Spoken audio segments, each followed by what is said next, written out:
Quelle différence entre la micro-entreprise et la SASU?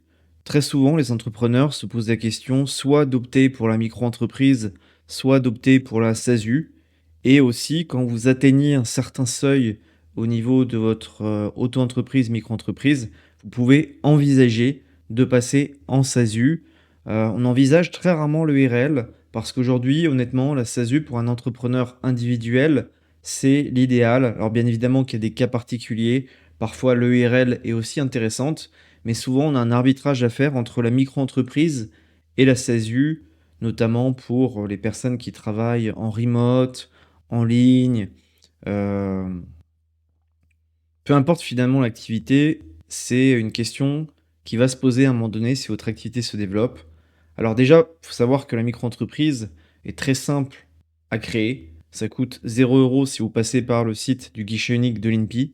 Après, je vous recommande pas de passer par le site du guichet unique de l'INPI si, vous n'êtes pas à l'aise avec l'administratif, la compta, le juridique, sous-traitez-le. Et Legal Place, qui est mon partenaire par exemple, fait très bien ce type de démarche. Ça coûte très peu cher, ils sont très réactifs, il y a pas d'erreur et vous recevez votre cabis, votre numéro SIRET, vraiment en un temps record. Alors que la SASU, par contre, il y a des frais de création. On a les frais, d'annonce légale, ça coûte, notamment chez Legal Place, qui est mon partenaire, ça coûte entre 400 et 500 €, même moins. Je vous ferai une démonstration, par la suite dans la vidéo, comment, créer sa SASU avec Legal Place. Ne le faites pas tout seul. Moi, je l'ai déjà fait tout seul, mais franchement, j'ai une formation comptable, une formation juridique qui me permet de le faire.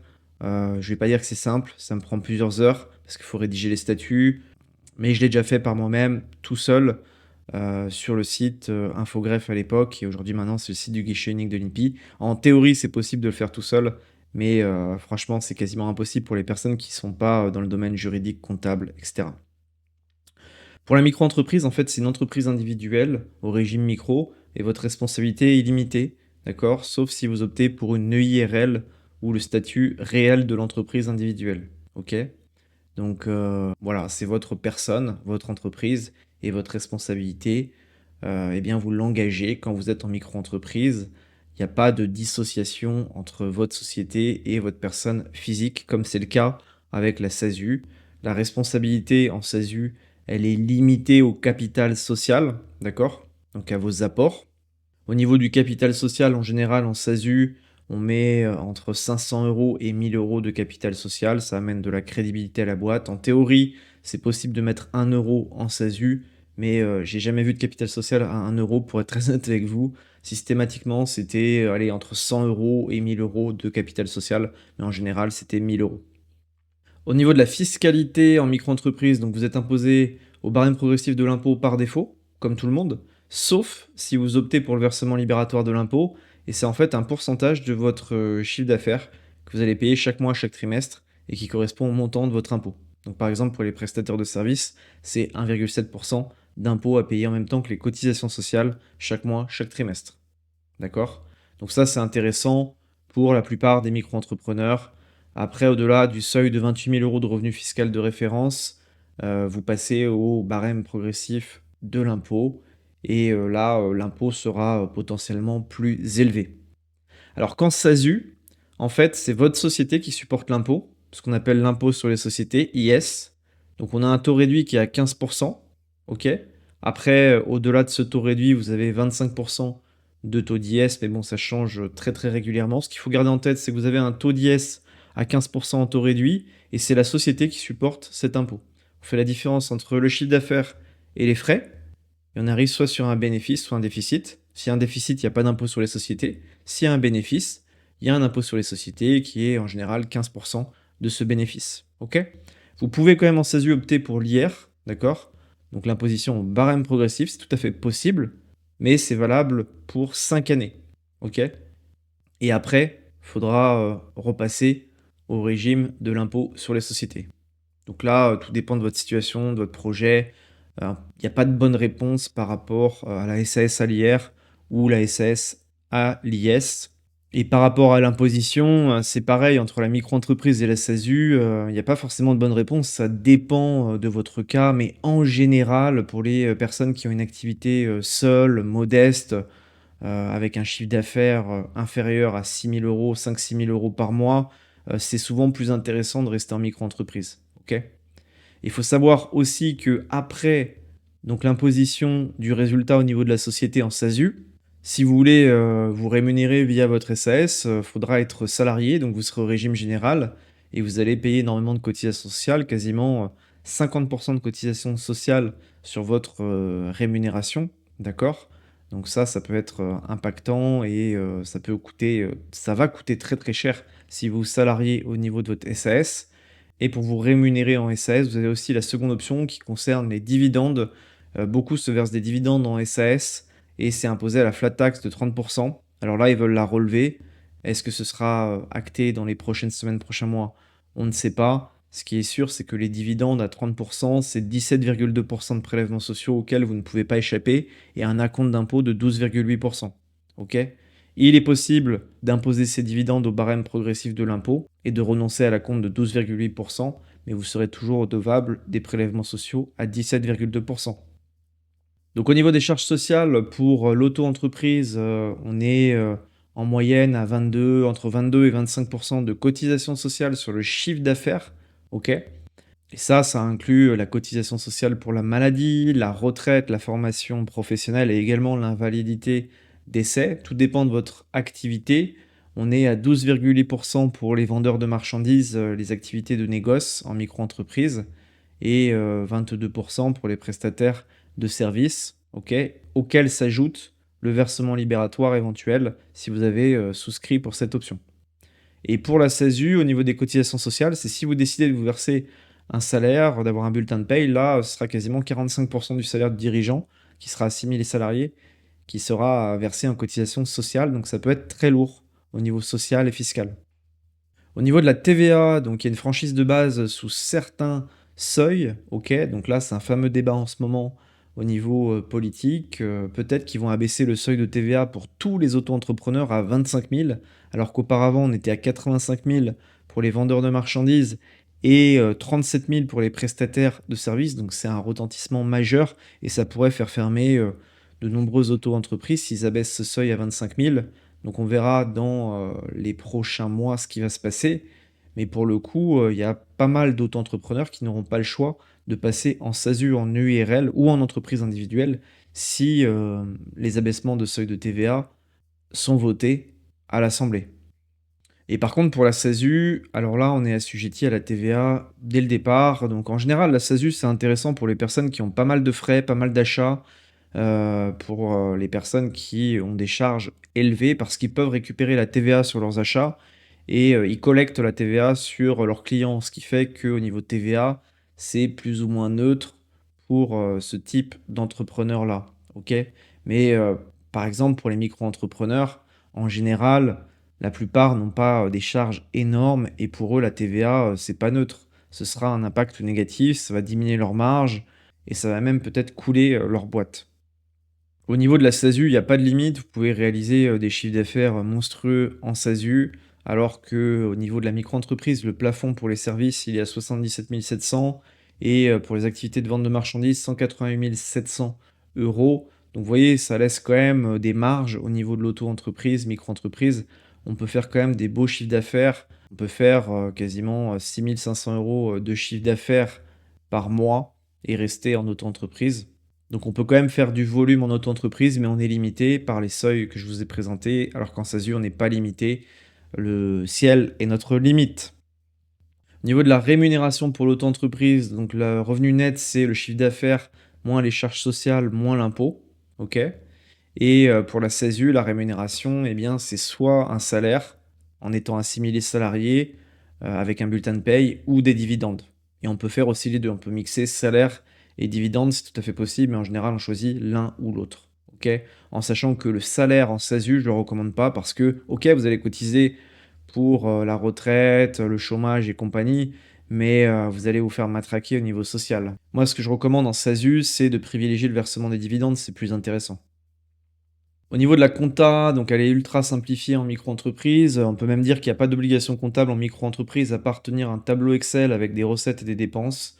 Donc voilà, il y a quasiment pas d'obligation comptable. Pas d'obligation de faire appel à un cabinet comptable, alors qu'en SASU, si, il y a une comptabilité complète obligatoire, il faut faire appel à un cabinet comptable, et ça coûte de l'argent, bien évidemment.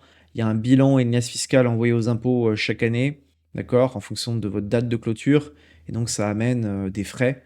Vous pouvez le faire par vous-même si vous avez les compétences.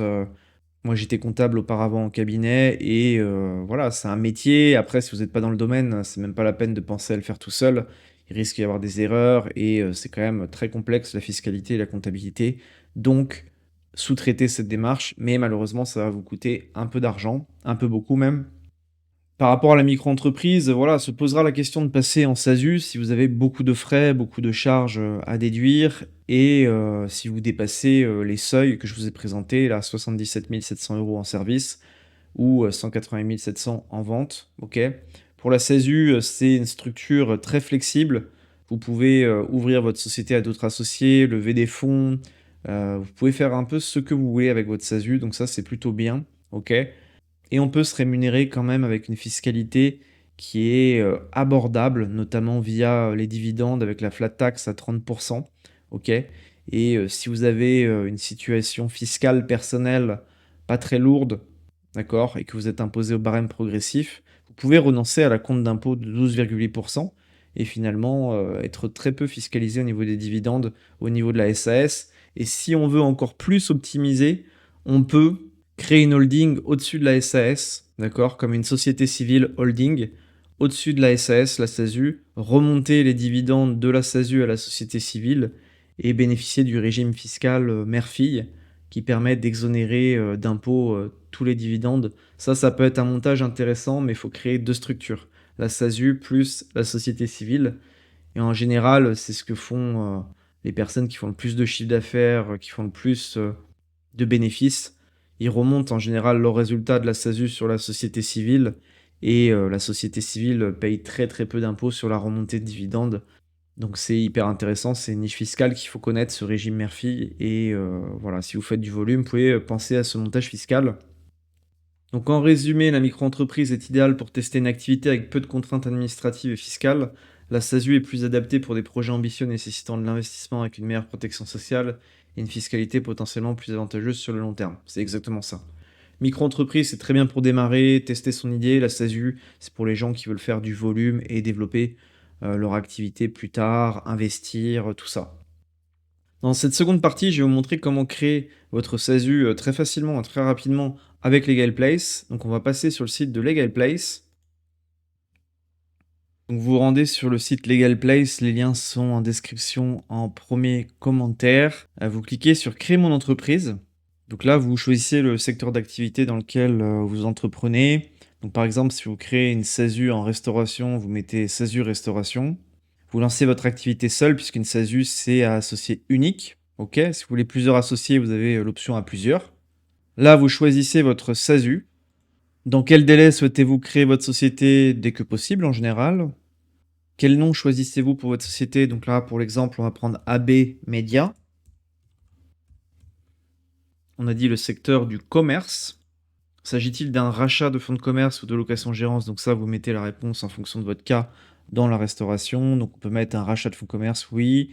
Qui sera président de la société, un particulier ou une société? C'est pour ça que ça peut être une société civile, enfin une autre société qui est présidente de la SAS. Mais dans notre cas, pour faire simple, on va dire que c'est un particulier. Là, vous renseignez vos coordonnées. Combien y a-t-il d'associés fondateurs? On va partir du principe qu'il y a un seul associé. Le président est-il associé fondateur de la société? Oui. Le capital social, je vous recommande de mettre 1000 € si vous pouvez, et au minimum 500 €. Parce que si vous mettez en dessous, franchement, déjà vis-à-vis des banques, ça amène pas trop de crédibilité. Et voilà, moi j'ai rarement vu un capital social en dessous de 500 €. Peut-être une fois, j'ai vu une société, une SAS, avec 100 € de capital social. Mais je vous conseille de mettre 1000 € de capital social. Là, par rapport à la domiciliation de votre SAS, donc si vous exercez à votre domicile, je vous recommande de vous domicilier via Legal Place, en sachant qu'en SAS, vous pouvez déduire ses frais, ok, c'est totalement déductible, et vous pourrez même peut-être récupérer la TVA, donc ça peut être assez intéressant. Donc on va cliquer sur domiciliation. Avez-vous déjà mandaté un expert comptable pour effectuer votre compta? Donc là, je vais mettre non, puisqu'on part du principe qu'on a déjà un cabinet. Mais si vous souhaitez prendre un cabinet comptable avec Legal Place, ils ont aussi des partenaires. Cliquez sur oui, le cas échéant. Donc là, le mail, le numéro de téléphone. Donc là, qu'est-ce que vous recherchez? Donc vous voulez tout simplement créer votre société en déléguant toutes les démarches. Donc c'est la première option qu'il faut choisir. Et donc là, il nous propose différentes formules, hein. Il y a 3 formules auxquelles vous pouvez souscrire. La basique, standard, express, OK?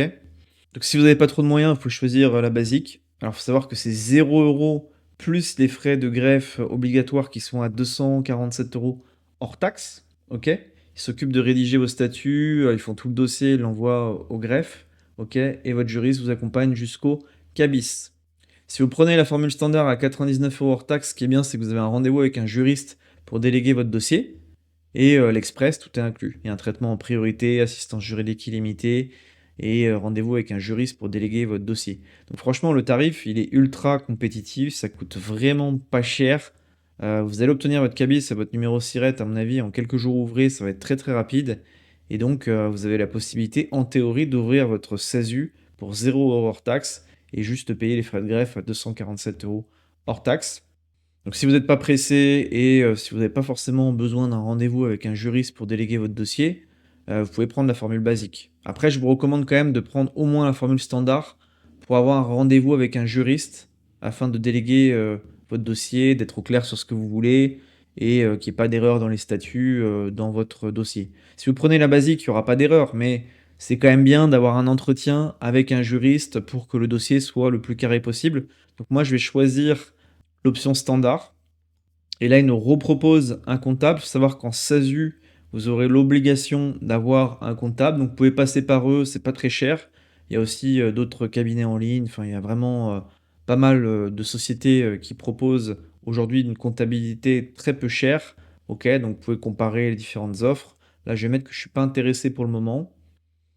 Par rapport au dépôt du capital offert avec le compte professionnel Legal Place Pro, donc ça c'est intéressant. Il faut savoir qu'avec votre compte bancaire en SASU avec Legal Place, eh bien ça vous coûtera 15 € hors taxe par mois à régler annuellement. Et il s'occupe tout simplement du dépôt de capital qui est obligatoire en seulement 12 heures. Le problème avec ce compte-là, c'est que les remises d'espèces et de chèques, c'est compliqué. Donc si vous avez des remises d'espèces et de chèques, allez voir une banque traditionnelle, Crédit Agricole, Société Générale, je ne sais quoi, peu importe la banque, mais ne privilégiez pas les banques en ligne comme Legal Place parce que c'est galère pour faire les remises d'espèces et de chèques. Donc je vais mettre peut-être plus tard. Par rapport à la domiciliation, donc ça coûte un petit peu plus cher que pour la micro-entreprise au niveau des SASU, mais vous allez faire des économies de CFE, puisque la CFE la moins chère de France, c'est à Paris. Vous allez protéger l'anonymat de votre entreprise et puis, ça amène de la crédibilité professionnelle. Et si vous n'avez pas de local, professionnel, hein, si vous exercez votre activité depuis chez vous, je vous recommande vraiment d'héberger votre siège social à Paris. Donc là, on n'est pas intéressé. Donc là, on arrive sur le bon de commande, voilà, c'est une formalité de création de SASU qui va nous coûter 321 € hors taxes, OK. On a 4 bonus offerts: traitement prioritaire avec un juriste dédié, modèle de business plan, guide d'obtention des subventions et des aides publiques, formation en création d'entreprise offerte qui vaut, 200 € et donc vous pouvez payer en totalité maintenant ou alors vous payez seulement 99 € aujourd'hui et plus tard vous réglerez les frais, d'annonce légale à 247 € hors taxes lorsque le dossier sera validé après votre entretien avec le juriste. Donc franchement, pour créer une SASU aujourd'hui de A à Z, hein, ça coûte 321 € hors taxe. Donc c'est rien du tout. Et avec mon code de réduction Arnaud15, ça va être encore moins cher. Donc vous cliquez sur ajouter un code de réduction. Ajouter un code de réduction Arnaud15. Et là, vous bénéficiez de 15% sur les honoraires de création de SASU, PAC standard. Bien évidemment qu'il n'y a pas de réduction sur les frais administratifs puisque c'est des frais incompressibles, c'est des frais légaux que tout entrepreneur, tout créateur de SASU doit payer à l'immatriculation. Donc ce qui fait que votre formalité vous revient un TTC à 367 €. Donc c'est quand même intéressant. Après, par la suite, vous procédez au règlement et vous allez atterrir sur un questionnaire pour donner toutes les informations à l'équipe Legal Place et qui lance votre création de SASU auprès du greffe.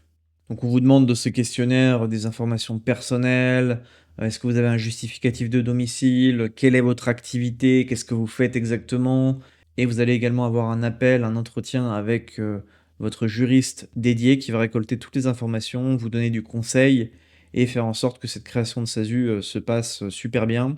Puis il faudra penser aussi au dépôt du capital, donc ça, je vous recommande de le faire avec, votre banque professionnelle traditionnelle si vous avez des remises d'espèces et de chèques. Sinon, vous pouvez passer par Legal Place, hein, leur tarif est extrêmement compétitif. Après, il y a aussi d'autres banques, il y a Indy que j'utilise à titre personnel pour ma micro-entreprise, donc c'est à vous de voir.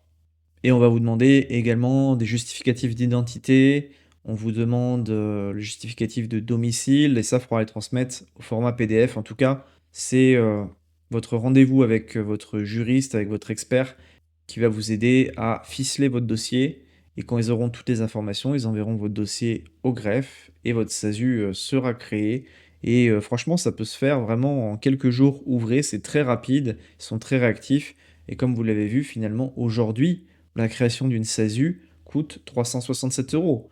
Il y a quelques années, peut-être 10 ans, 10-15 ans, la création d'une SASU, c'était plus aux alentours de 2-3 000 euros TTC. Et si vous allez voir des avocats en droit des sociétés aujourd'hui, pour créer une SASU, c'est pas ce tarif-là. C'est ultra compétitif, n'hésitez pas à en profiter. N'oubliez pas de mettre mon code de réduction Arnaud15 pour bénéficier des 15%. Et puis, n'hésitez pas à me poser vos questions en commentaire par rapport à cette vidéo. Je vous remercie pour votre écoute en tout cas, et je vous dis à bientôt.